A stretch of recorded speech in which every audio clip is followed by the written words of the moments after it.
Welcome and thanks for joining us for this episode of Scope. A remote community in Rai Coast District, Madang Province have gone ahead to develop their village using the model village concept as outlined in Vision 2050.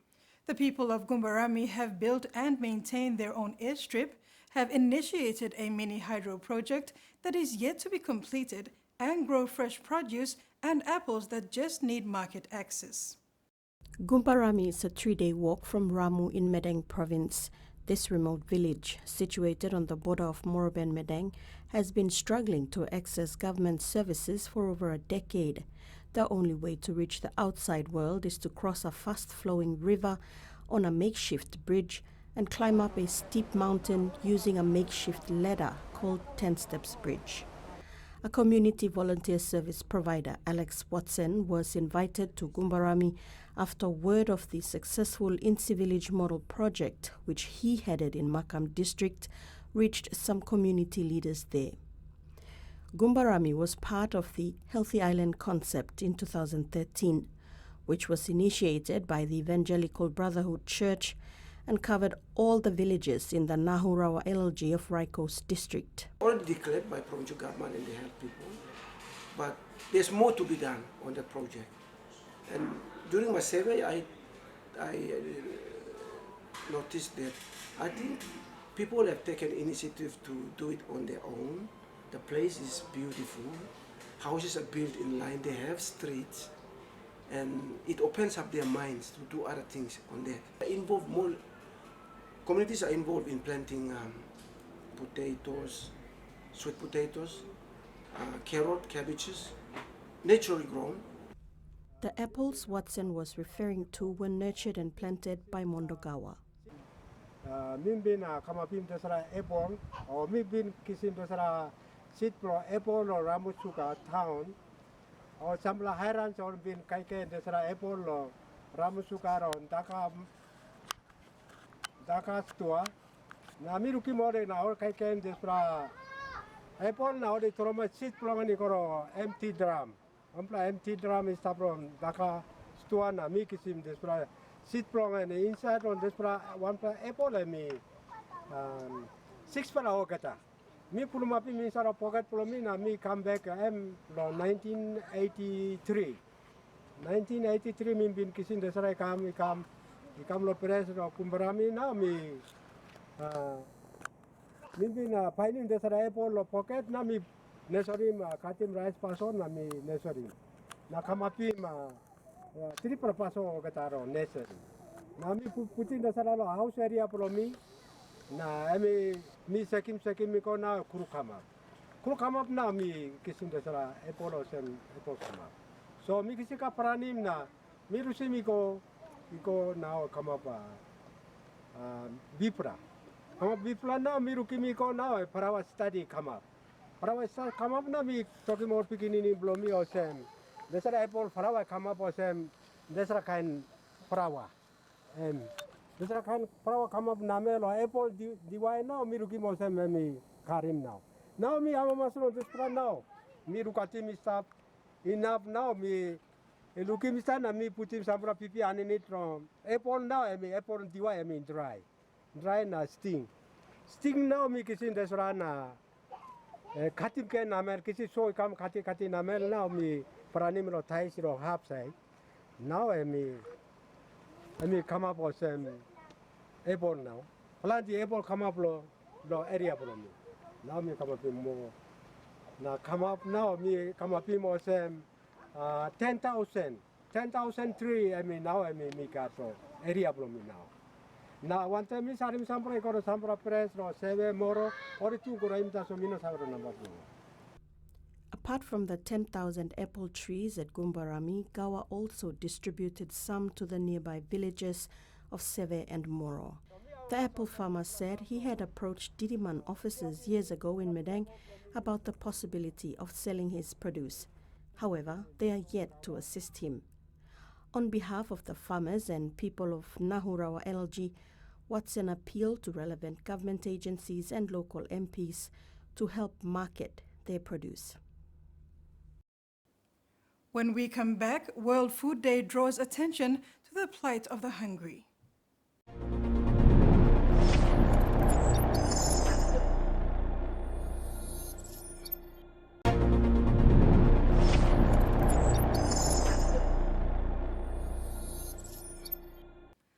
Welcome back. World Food Day is an international day celebrated every year worldwide on October 16th to commemorate the date of the founding of the United Nations Food and Agriculture Organization in 1945. The Fresh Produce Development Agency celebrated the World Food Day in Goroka, Eastern Highlands Province, on Sunday, October 16th this year. In this celebration, attention is drawn to the plight of the hungry.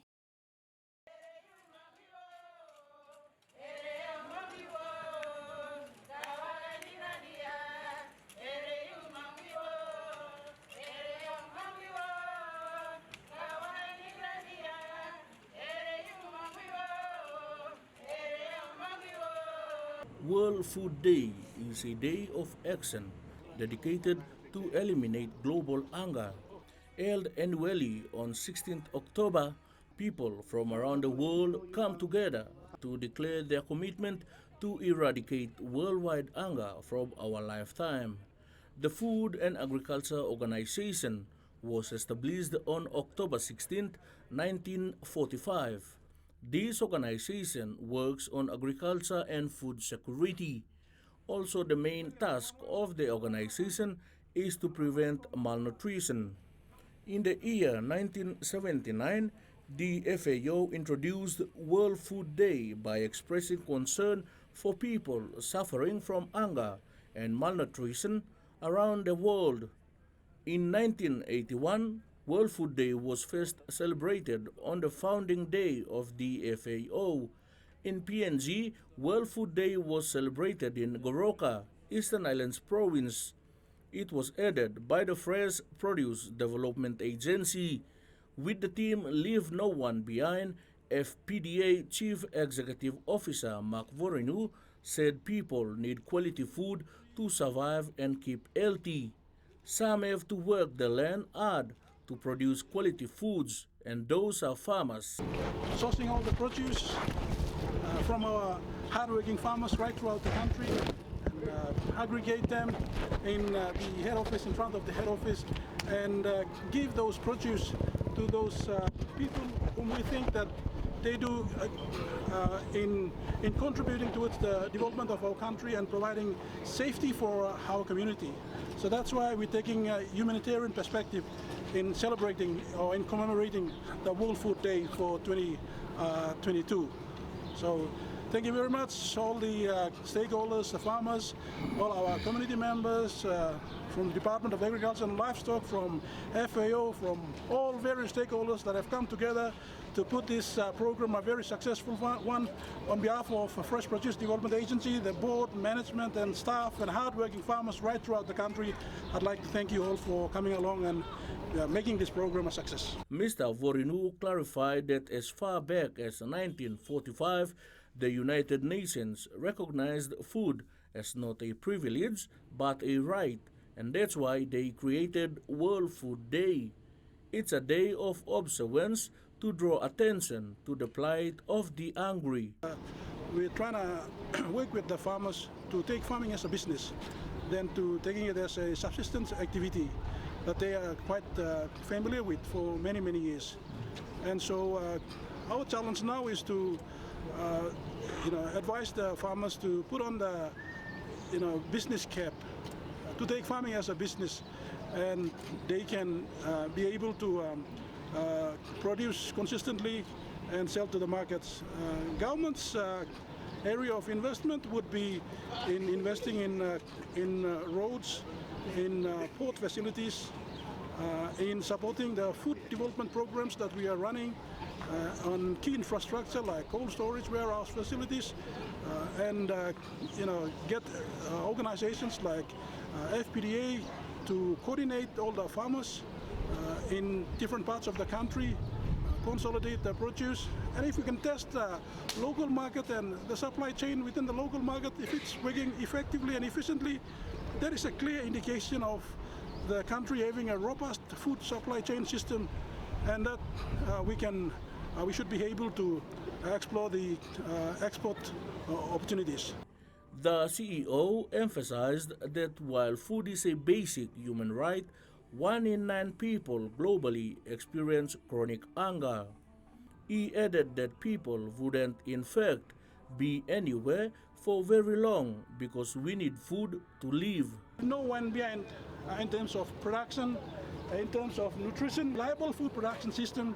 There is obviously nutritive food that we provide for the wider community, and also in the environment that they operate in their farming business should not be deterrent to the environment, but also they can live well to go into farming, and that will also contribute into having a better life. So this all put them together. We have to work together to make sure that no one is left behind, but we will all work together to go together as a team. Mr. Vorinu added that many countries in the world are living below the poverty line and find it difficult to get a balanced diet on a daily basis. Quality of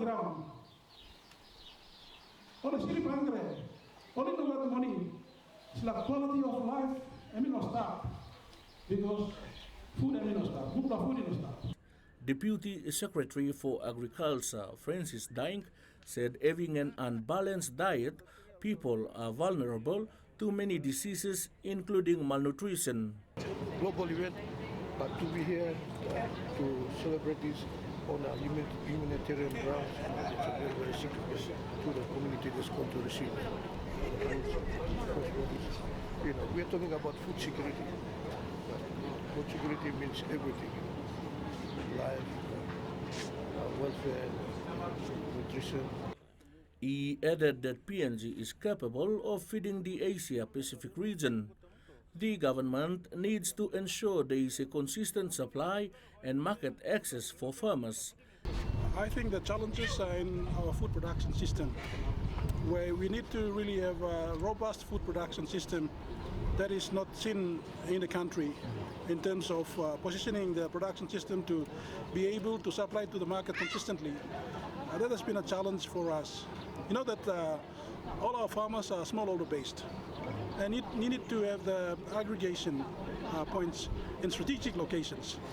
And so in FPDA we see that we needed to have cold storage warehouse facilities to aggregate all the produce that are coming in various communities, and we maintain them in high quality, and that should have the upper end to be able to supply consistently to the markets, not only in PNG, but can supply to the other parts of the world, particularly the Asian market. FPDA CEO Mark Vorinu also urged the government to focus on the supply chain by the farmers and support the farmers. Vice Chancellor of the University of Goroka, Dr. Teng Waninga, said PNG is so blessed with abundant food, and we must create avenues for farmers to tap into overseas market. Government loyumi can look away away you can salim kaiga maybe loyumi stop. Government loyumi no provide market lot mama papa lot salim not mama. To end the World Food Day, FPDA distributed food to the University of Goroka, Goroka-based hospital, beauty corrections facility, and the Nagamiufa community. After the break, medical facility visit prompts positive calls to support vital health services.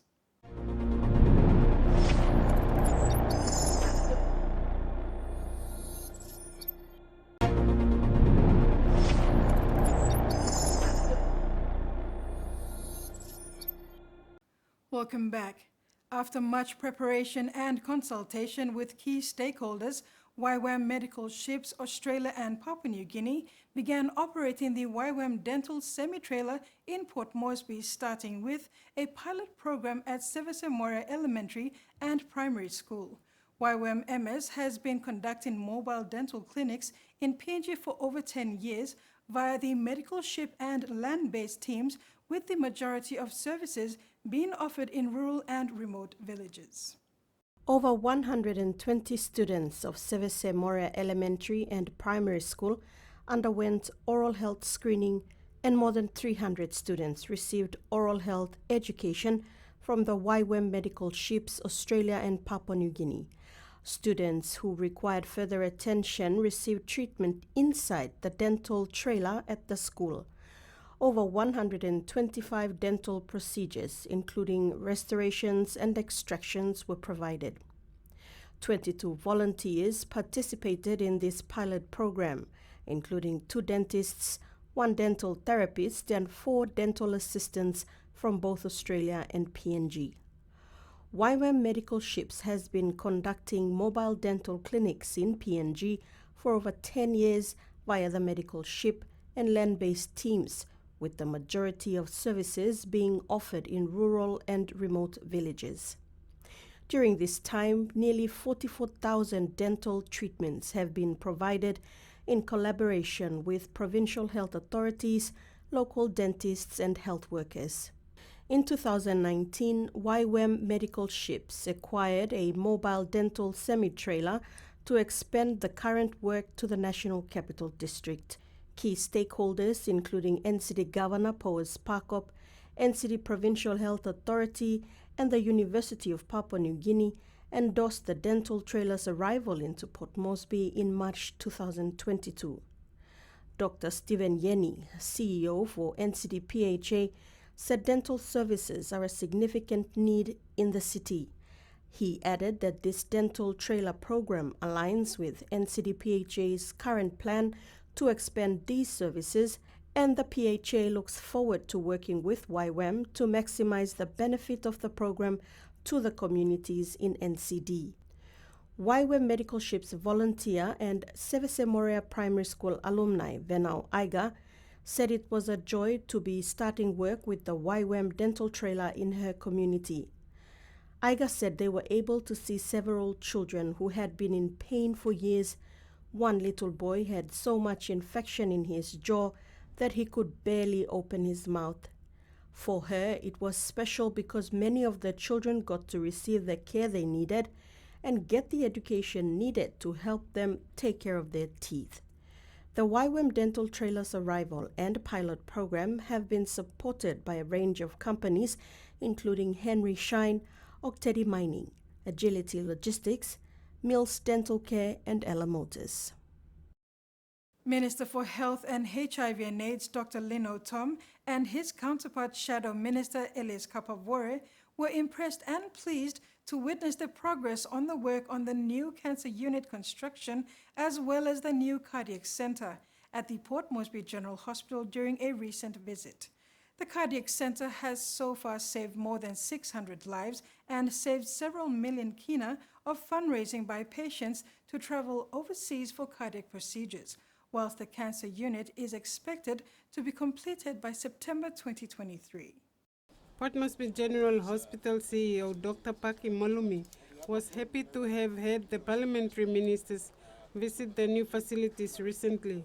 Dr. Molumi explained the progress of the cancer unit to Minister for Health and HIV/AIDS, Dr. Lino Tom, and his counterpart, Shadow Minister Elias Kapavore, including the technical manpower required to be trained. He said 119 personnel are needed to run the cancer center and almost 80 million kina to have the center functioning. Human resource, we've already recruited 2 oncologists. They're already on the ground. They help us to do the curriculum, so the curriculum is approved curriculum with the university.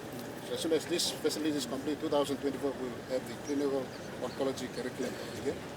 We have sent 2 medical physicists to the University of Colombo in Sri Lanka. He said while the 2 are studying for the masters in Sri Lanka, 1 more is being trained through IEA in Turkey. In addition, 4 radiation therapists are undergoing training at the University of Colombo. So we will have the clinical oncologist, medical physicist, radiation therapist. The nurses, 50 nurses are undergoing oncology training online. Chair of the PMGH Board's Projects and Facilities Committee, Luke Liria, introduced the major projects at the hospital, including the cancer unit, and thanked sponsor Kumul Petroleum Holdings for its contribution. The Heart Center, supported by Kumul Petroleum, is producing results with over 700 cardiac angiograms and stenting done so far, saving lives and saving the country over 100 million of these people were not to raise the funds and travel overseas. A stroke reversal program will be in place. A theatre complex is planned, which will enable our doctors to perform cardiac surgery and all complex surgeries, including cancer surgery support. Leary said Port Moresby General Hospital will have the cancer unit with 2 of the latest linear accelerators to be housed in the 2 cancer bunkers by end of 2023. A funding proposal of 17 million for the cardiac intensive care unit was submitted for funding in the 22-23 budget. This is not covered in the scope of MOU between the National Oil Company, Kumul Petroleum, the National Health Department, and the Port Moresby General Hospital. This cancer facility construction, the new cardiac center, and other major projects at the hospital would not have been possible without the help from Kumul Petroleum Holdings. As a National Oil Company, we have committed 75 million kina, 50 million to Port Moresby General Hospital, and then further 10 million to this cancer center here, 15 million to Anga Hospital to work on the cancer center there as well. KPHL has been working with Port Moresby General Hospital since 2019. The 75 million kina funding is divided in 2 parts.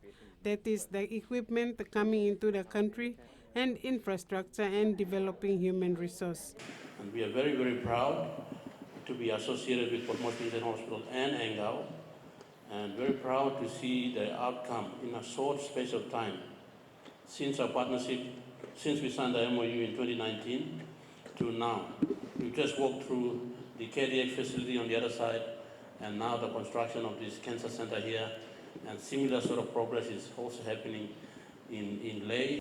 Song added that they also ensure to become members of the International Atomic Agency in order for the hospital to qualify to use radioactive equipment in the cancer units. Shadow Minister Kapavore emphasized the need for funds as expressed by KPHL. We can talk about taking back Papua New Guinea and everything else, growing the economy, but if we continue to lose someone every day because of heart attack or because of cancer, I think we are wasting our time. And I'm committed on behalf of my district, we will make a first pledge of 500,000 kina.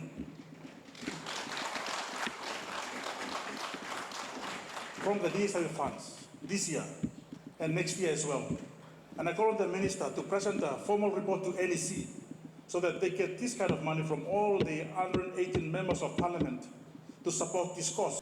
In affirmation, Health Minister Dr. Tom suggested that 2 million kina from its electorate be put aside for improving health facilities such as the cancer center and the cardiac center. He thanked and complimented the managing director for Kumul Petroleum Holdings for his leadership in allocating funds for such vital services. On behalf of all of us in the health sector, we'd like to thank you very much. You know, one of the frustrations that led me to quitting this job and going back home, as I realized, I think, behind Dr. Noah Tapo, I was in charge of cardiothoracic surgery. I was the trainee behind him. And one of the things I realized was that after acquiring so much skills, there's no facility to work in. There's no equipment for me to work. So I made a decision to just quit cardiothoracic surgery, and I went back home, and I think it's a good decision in retrospect. At least I can come here and support my brother from the other side. Dr. Tom went on to emphasize that leadership determines development moves forward or come to a stop. When we were on this trip to Vienna, one of the things I raised with Secretary Liko and our Director General for NICE was that we are doing a lot of things in the health sector, but the people out there in the country are not aware of what we are doing. They are not aware of the services that we are providing. So it's better we visit this facility together and shed light on the progress made so far. I think we come here to a building that's almost complete now. It's going to be complete. And the work has started some years back. So let me also, at this juncture, thank the previous government and our current government. Let me thank the Prime Minister, Honorable James Marape, for putting money into this project.